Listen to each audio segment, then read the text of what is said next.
Welcome to the OTS अड्डा channel. तो ये आपका अपना चैनल और यहाँ पे हम एक बहुत ही स्पेशल सी एक वीडियो करते हैं जो आपको उस वीडियो की या उस टाइटल की पूरी इंफॉर्मेशन देने की कोशिश करता है।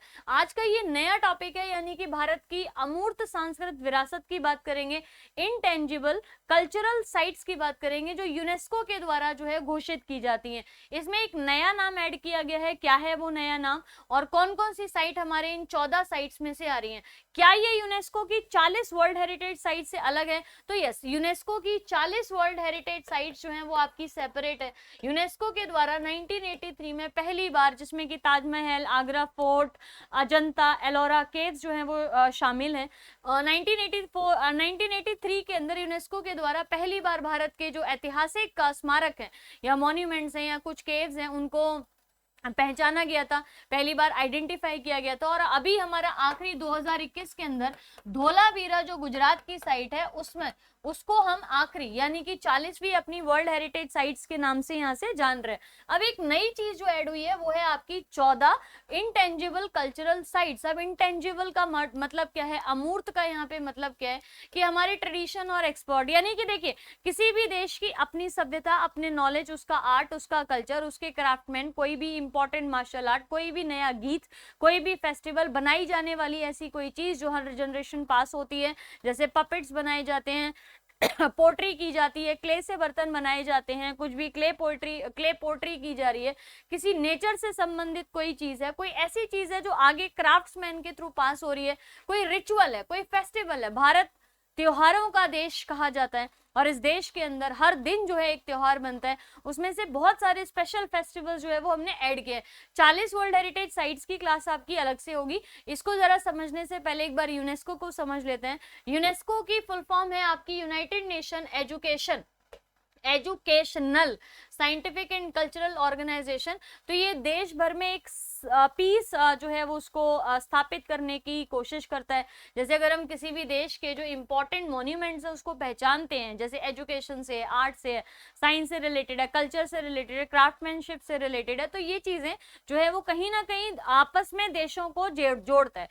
यूनेस्को का हेडक्वार्टर पेरिस फ्रांस के अंदर लोकेटेड है। डायरेक्टर जनरल इसके अभी ऑड्रे अज़ौले इसके डायरेक्टर जनरल है। इन शॉर्ट यूनेस्को कहा जाता है इसको शॉर्ट में। 16 नवंबर 1945 को लंदन यूनाइटेड किंगडम के अंदर इसको आइडेंटिफाई किया गया था और इसकी पेरेंट ऑर्गेनाइजेशन जो है वो यूनाइटेड नेशन है।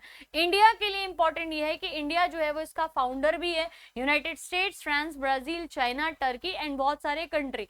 लेकिन अपने को याद रखना है यूनेस्को की जो है ना, यूनेस्को जो है वो की फाउंडर में इंडिया आती है। अभी सबसे लेटेस्ट चीज क्या है कि कलकत्ता का दुर्गा पूजा, जो कलकत्ता में दुर्गा पूजा मनाई जाती है, जो एक कलकत्ता का बहुत ही बड़ा और बहुत ही ग्रैंड और बहुत ही सुंदर फेस्टिवल होता है, ये 14 इंटेंजिबल कल्चरल हेरिटेज साइट में इसको इंक्लूड किया गया। इससे पहले 2017 के अंदर कुंभ मेला जो है उसको इंक्लूड किया गया था और 2016 में जो है वो योगा, भारत में योगा की दिवस आपकी आने ही वाली है ना, तो उसको हमने ऐड किया था। तो आज जरा यहाँ पे देखते हैं कि कौन कौन सी धरोहर जो है वो 14 इंटेंजिबल साइट्स में इंक्लूडेड है। जैसे पहला, ट्रेडिशन ऑफ वैदिक चैंटिंग, वैदिक जपों की अगर परंपरागत तरीके से वैदिक जो मंत्र हैं उनको जपा जाता है तो ये ट्रेडिशनल आपका इंटेंजिबल साइट्स में इंक्लूडेड है।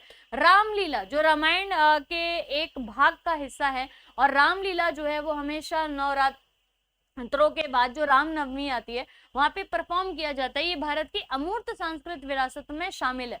Kutiyattam Sanskrit theatre, Ramayan religious festival और गढ़वाल हिमालय में जो रमन के नाम से या राममन के नाम से जाना जाता है, हिमालयाज में एक त्योहार मनाया जाता है, वो भी आपका शामिल है। Mudiyettu ritual theatre dance drama, Kerala का मोदियाट्टू के नाम से जाना जाता है। कालबेलिया फोक डांस और फोक सॉन्ग ऑफ राजस्थान, ये देखिए ये कालबेलिया शब्द म्यूजिक में भी आएगा, डांस में भी आएगा और इंटेंजिबल वर्ल्ड हेरिटेज साइट में भी शामिल किया गया। छऊ डांस जो है ये झारखंड में भी होता है, उड़ीसा के अंदर भी होता है, पुरुलिया वेस्ट बंगाल के अंदर भी होता है, जहाँ पे वेस्ट बंगाल में मास्क लगा के ये डांस जो है इस तरीके से परफॉर्म किया जाता है। तो जो मास्क लगा के डांस परफॉर्म करते हैं उसको क्या नाम देते हैं, छऊ डांस। ये आपके बहुत सारे स्टेट्स में हो रहे हैं, झारखंड, उड़ीसा, वेस्ट बंगाल और असम में भी होता है। लेकिन जब इसके लिए पूछा जाता है तो याद रखिए छऊ डांस बेसिकली आपका वेस्ट बंगाल आपको पूछा जाएगा, लिखा जाएगा। Buddhist chanting of Ladakh, Ladakh के अंदर जो हम बुद्ध की बारे में चेंट करते हैं, ये इंटेंजिबल वर्ल्ड हेरिटेज साइट्स में इंक्लूड, इंटेंजिबल कल्चरल साइट्स में इंक्लूडेड है।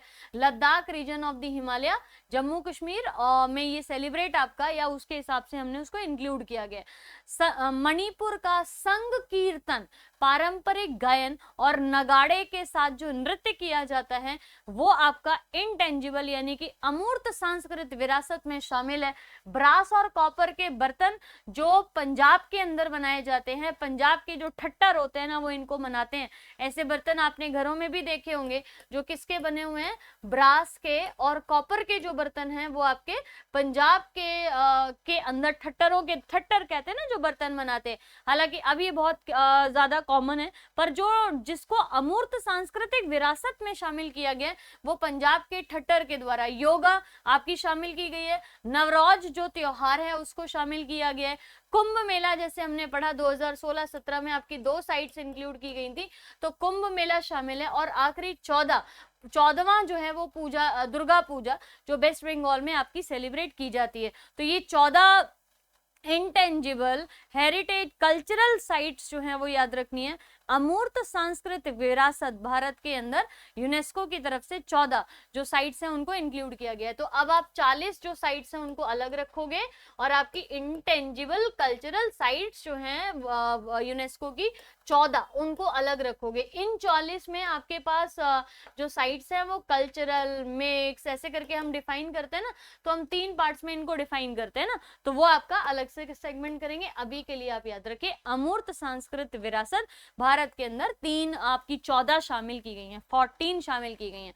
सो बाकी की क्लासेस के लिए और इस वीडियो की पीडीएफ के लिए आप OTS अड्डा जो है वो एप्लीकेशन डाउनलोड कर लीजिए। यहाँ पे आपको सारी वीडियोस मिल जाएंगी, सारी पीपीटीज मिल जाएंगी। ये एग्जैक्ट जो पीपीटी है वो आपकी अपडेट हो जाएगी in the form of PDF. आप आराम से रिवाइज करिए, एक क्वेश्चन जो है वो यहाँ से आपके एग्जाम में बन सकता है। Thank you so much.